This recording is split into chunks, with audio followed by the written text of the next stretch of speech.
Details చూసుకుంటే AP cabinet భేటీలో CM Chandrababu మంత్రులపై serious అయ్యారు. పనితీరు సరిగ్గా లేని మంత్రులకు బాబు వార్నింగ్ ఇచ్చారు. అన్ని విషయాల్లో మంత్రులు సకాలంలో స్పందించాలని ఆదేశించారు. సరిగ్గా స్పందించకపోతే మీ స్థానంలో కొత్త వాళ్ళు వస్తారంటూ మంత్రులకు స్ట్రాంగ్ వార్నింగ్ ఇచ్చారు. గతంలో రాజకీయాలు సబ్జెక్టు ఆధారంగా నడిచేవి అని అన్నారు. ఇప్పుడు ఆ పరిస్థితి లేదు. అంతా విపక్షాల దుష్ప్రచారమే చెప్పారు. తప్పుడు ప్రచారాలను మంత్రులు సకాలంలో తిప్పికొట్టకపోతే ప్రభుత్వానికి చెడ్డ పేరు వచ్చే అవకాశం ఉందని అన్నారు. విపక్షాల ప్రచారాన్ని ఎప్పటికప్పుడు తిప్పికొట్టాలని అన్నారు. లేకపోతే పరిణామాలు తీవ్రంగా ఉంటాయని చెప్పారు. మహిళలపైన వైసీపీ నేతలు అసభ్యంగా మాట్లాడుతున్నారని అన్నారు. వైసీపీ నిజాన్ని ప్రజలకు అర్థమయ్యేలా వివరించాల్సిన బాధ్యత ప్రభుత్వానిదే అని చెప్పారు. లేదంటే ఇక మంత్రులు రోజులు లెక్క పెట్టాల్సి వస్తుందని అన్నారు. ఇక ఇదే విషయానికి సంబంధించి మరింత సమాచారం మా ప్రతినిధి వాసుబాబు అందిస్తారు. వాసుబాబు,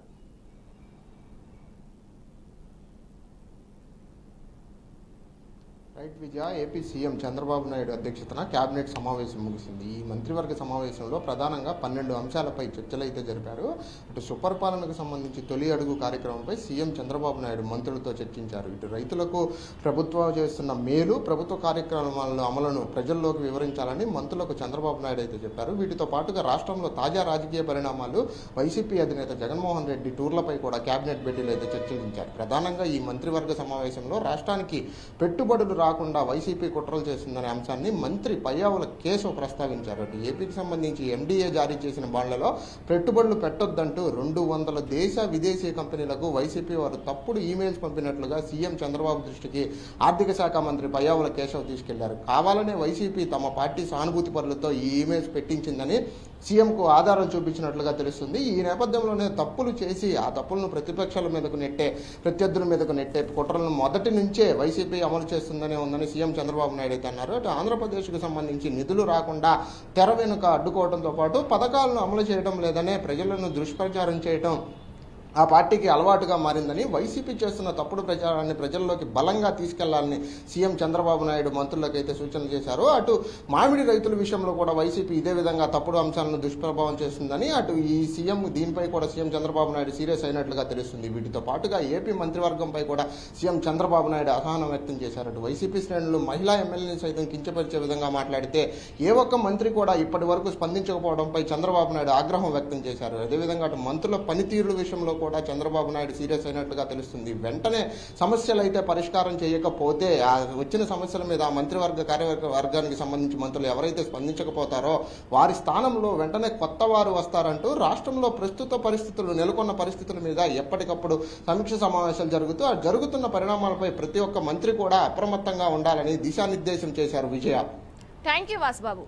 ఇక తెలంగాణలో నదుల ప్రవాహం, ఆయకట్టు పరిధి, ప్రాజెక్టులో నీటి లభ్యతపై ప్రభుత్వం ప్రజాభవన్లో పవర్ పాయింట్ ప్రెజెంటేషన్ ఇస్తోంది.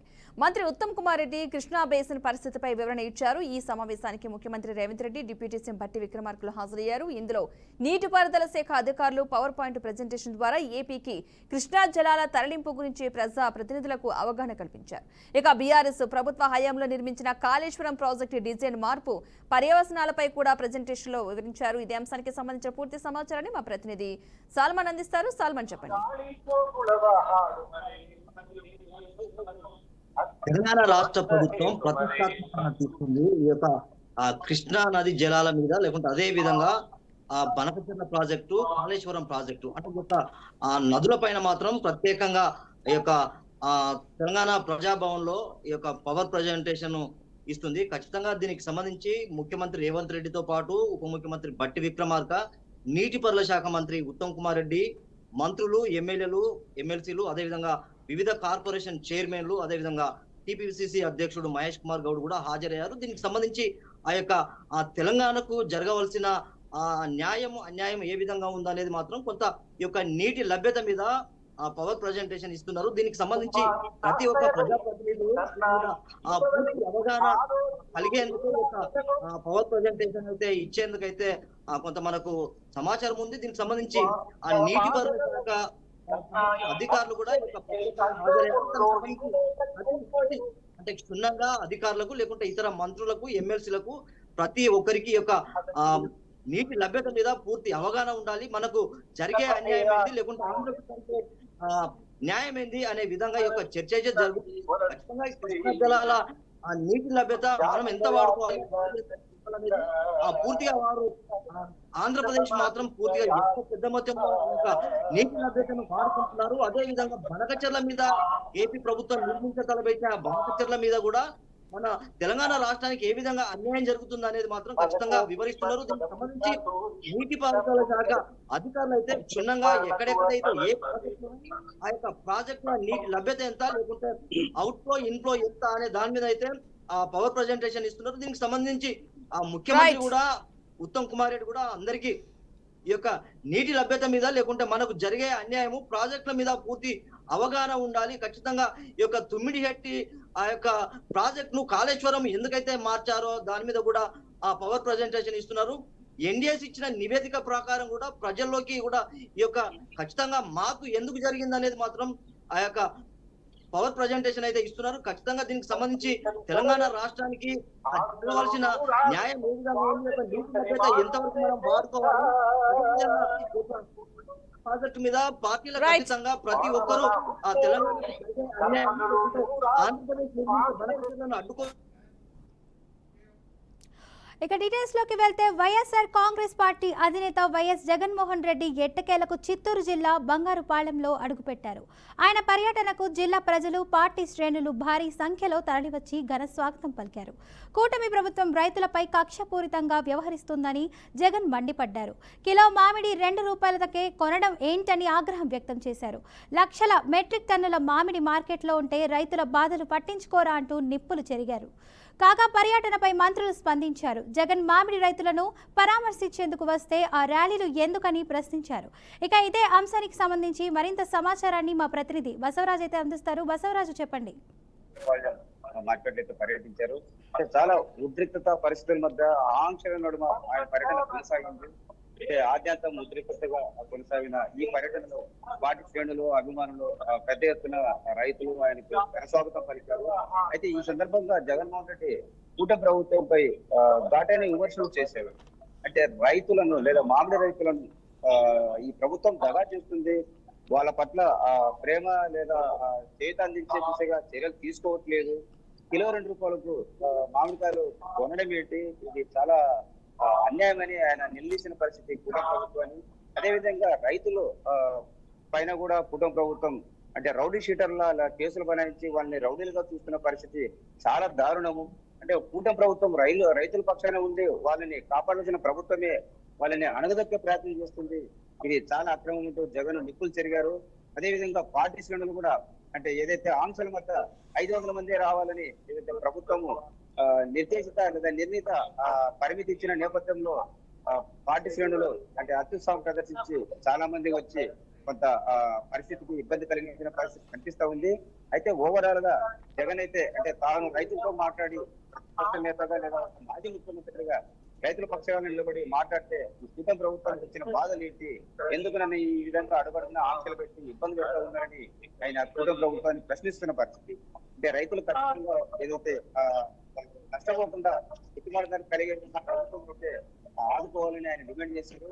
అదేవిధంగా బంగారుపాలెంలో ఏదైతే మామిడి రైతులు అంటే వాళ్ళ పక్షాన కూడా వైసీపీ ప్రభుత్వం ఖచ్చితంగా పోరాటం చేస్తుంది, మీకు ఎలాంటి అన్యాయం జరగనీయమని రైతులకు భరోసా ఇచ్చారు. అదేవిధంగా ఏదైతే ఇలాంటి పర్యటనలో రాష్ట్రంలో రైతుల పక్షాన కావచ్చు, ప్రజల పక్షాన కావచ్చు, ఇతర అసంఘటిత కార్మికుల పక్షాన కావచ్చు వైసీపీ ప్రభుత్వం అయితే ప్రతి కార్యక్రమాన్ని ప్రభుత్వం దృష్టికి తీసుకెళ్లి అంటే గతంలో కూటమి ప్రభుత్వం ఇచ్చిన హామీలు ఒక్కొక్కటిగా నెరవేర్చేలా కూటమి ప్రభుత్వం పైన ఖచ్చితంగా ఒత్తిడి తీసుకొస్తామని చెప్తున్న పరిస్థితి. మరి ఈ రోజు జరిగిన పరిస్థితి అయితే చాలా ఉద్రిక్త పరిస్థితుల మధ్య జరిగింది. అదేవిధంగా మామిడి రైతులతో మాట్లాడి ఆయన వాళ్ళకు కొంత భరోసా హామీ ఇవ్వడం జరిగింది.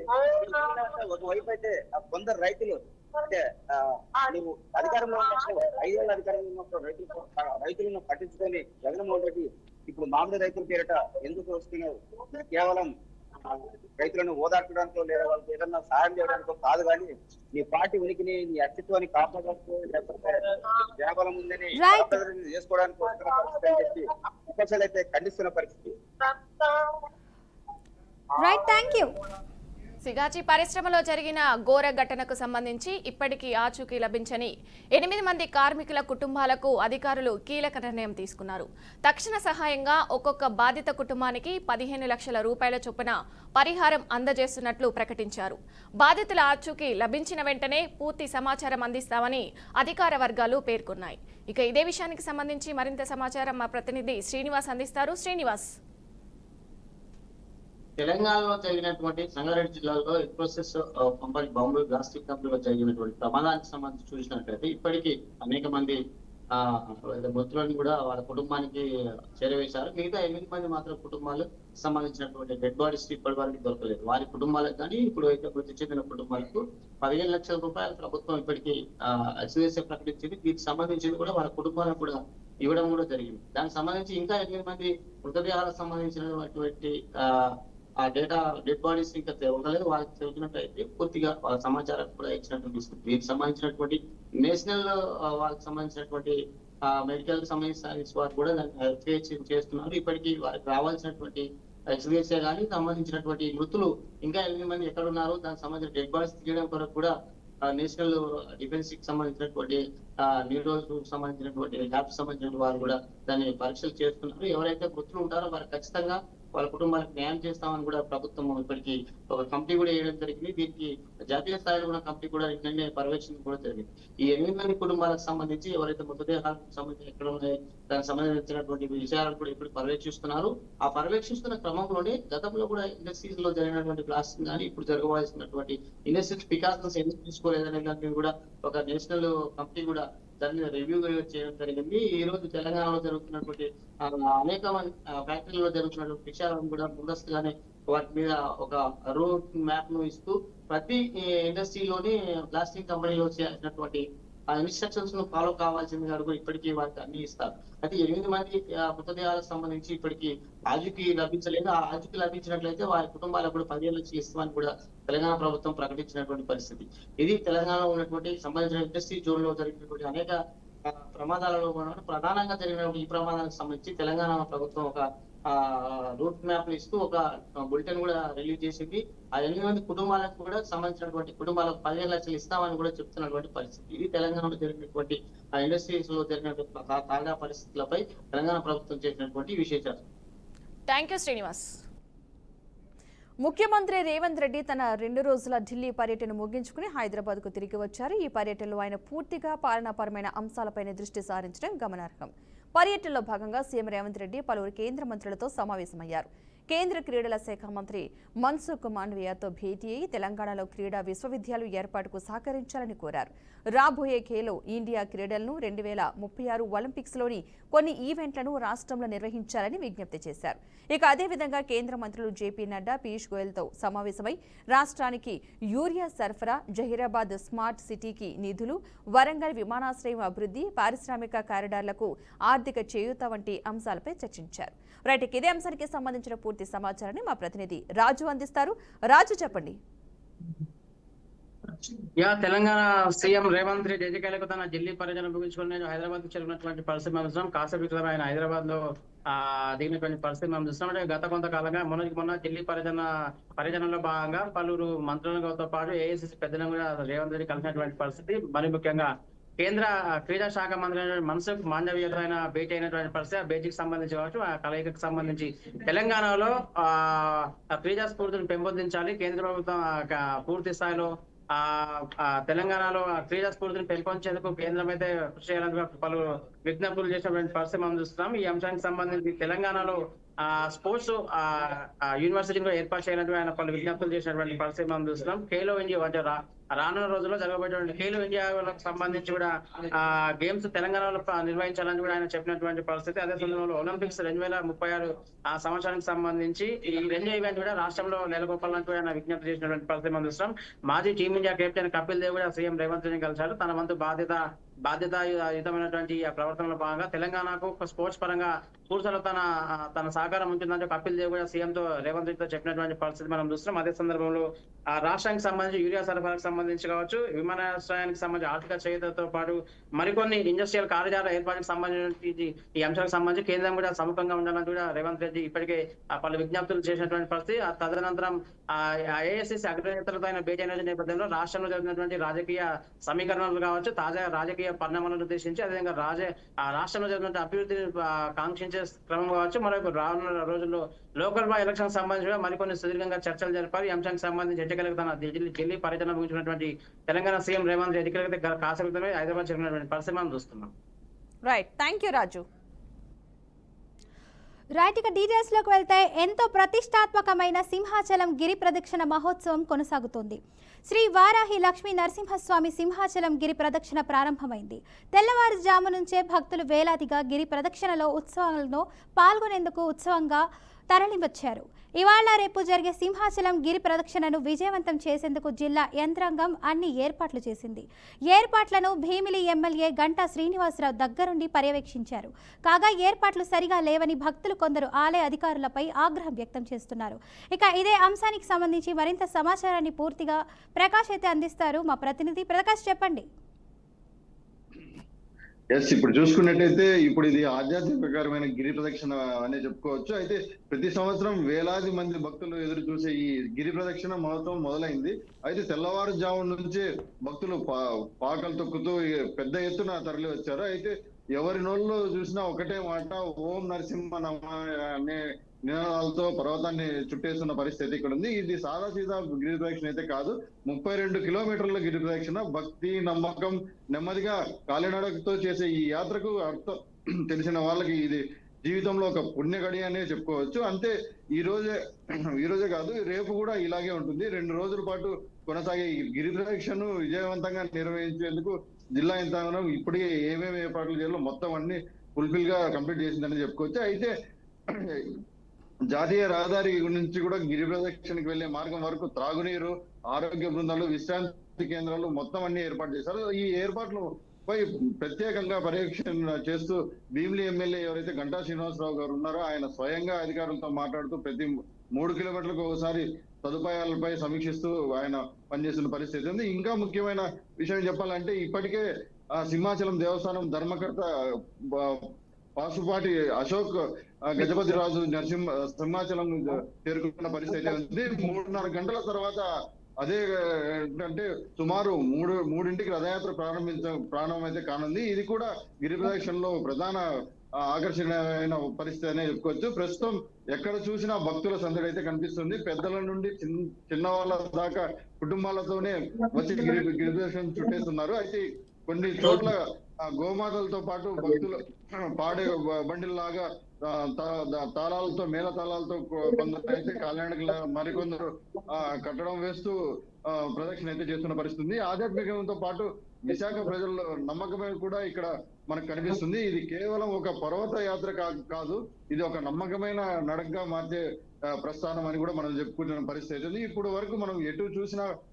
ఎక్కడే కానీ అవాంఛనీయ సంఘటనలు జరగలేదు. పోలీసులు, ఆరోగ్య సిబ్బంది, దేవస్థానం వారి వాలంటీర్లు అందరూ ఏకదాటిగా శ్రమిస్తున్న పరిస్థితి. ఇది చూస్తుంటే నిజంగానే మన సంస్కృతిలో భక్తి ఎంత గొప్పదో అని గుర్తు చేస్తున్న పరిస్థితి ఉంది. మరి కొంతసేపట్లోనే రథయాత్ర అయితే మొదలయ్యే పరిస్థితి ఉంది. ఇంకా మరిన్ని అప్డేట్స్ మనం చూసుకున్నట్లయితే కాసేపట్లో వచ్చే పరిస్థితి అయితే కనబడుతుంది. Thank you. ప్రజాభవన్లో ఉత్తమ్ కుమార్ రెడ్డి మాట్లాడుతున్నారు, లైవ్ లో చూద్దాం. బాధ్యత గల ప్రజాప్రతినిధులు ప్రజా జీవితంలో ఒక ముఖ్య స్థానంలో ఉన్నారు. ఈ విషయాలు మీరు గమనించాలి. మీ ద్వారా యావత్ తెలంగాణ ప్రజానీకానికి తెలియజేయాలి అని చెప్పి ఈ ప్రెజెంటేషన్ యొక్క ఉద్దేశం. మరి ముఖ్యమంత్రి గారికి, డిప్యూటీ సీఎం గారికి, పెద్దలందరికీ ధన్యవాదాలు తెలియజేస్తూ, మరి డిప్యూటీ సీఎం గారు, మీరు సీఎం గారు మాట్లాడితే దెన్ విల్ టేక్ రిమార్క్స్.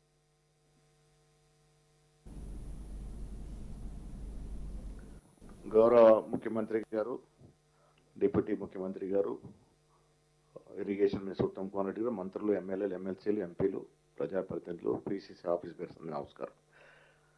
చక్కటి ప్రజెంటేషన్ ఇచ్చినారు. ప్రజల్లో నిజంగా కూడా అంటే ఈ పరిజ్ఞానం లేని వాళ్ళంతా అయోమయాలు ఉన్నారు. అసలు కొత్తగా వచ్చిన కాంగ్రెస్ మంత్రులు చెప్తుంది వాస్తవమా? కేసీఆర్ ఒక ప్రజాదరణ ఉంది కాబట్టి ఆయన చెప్తే అది వాస్తవం అనే కన్ఫ్యూజన్లో ఉన్నారు కాబట్టి ఇది ప్రజెంటేషన్ చాలా వరకు దోహదపడుతుంది. చాలా సందర్భాల్లో మనం గత ప్రభుత్వం నడిచినప్పుడు ఎన్నికల ముందు చెప్తూ వచ్చినాం, కాళేశ్వరం ప్రాజెక్టులో విపరీతమైన అవినీతి జరిగింది, కట్టాల్సిన చోట ప్రాజెక్టు కట్టలేదు, కట్టాల్సిన రీతిలో కట్టలేదు, అనవసరమైన వ్యయాన్ని పెంచినారు, తద్వారా విపరీతమైన అవినీతికి అవకాశం కలిగజేసిందనే మాట చెప్పినాము. చాలా వరకు ప్రజలు నమ్మినారు కూడా. ప్రభుత్వం రాగానే ప్రాజెక్టు కుంగిపోవడం కూడా చాలా వరకు దోహదపడింది. సో ఇవాళ దాన్ని ఎలా రిపేర్ చేయాలనే దాంట్లో మనమంతా సతమతం అవుతున్నాం. విపరీతమైన డబ్బులు అవసరం ఉన్నటువంటి ప్రాజెక్టు కాబట్టి దాన్ని ఏ విధంగా ముందుకు తీసుకెళ్ళండి. ప్రజలకు వాస్తవాలు తేలాల్సిన అవసరం ఉంది. మన బనకచర్ల మీద మీరు ఇచ్చిన ప్రజెంటేషన్ కానీ, ఇవాళ కాళేశ్వరము కృష్ణా జలాల మీద ఇచ్చిన ప్రజెంటేషన్ కానీ, ఇక్కడ నుంచి ప్రజాప్రతినిధులంతా కూడా మీరు ఒక బుక్లెట్ రూపంలో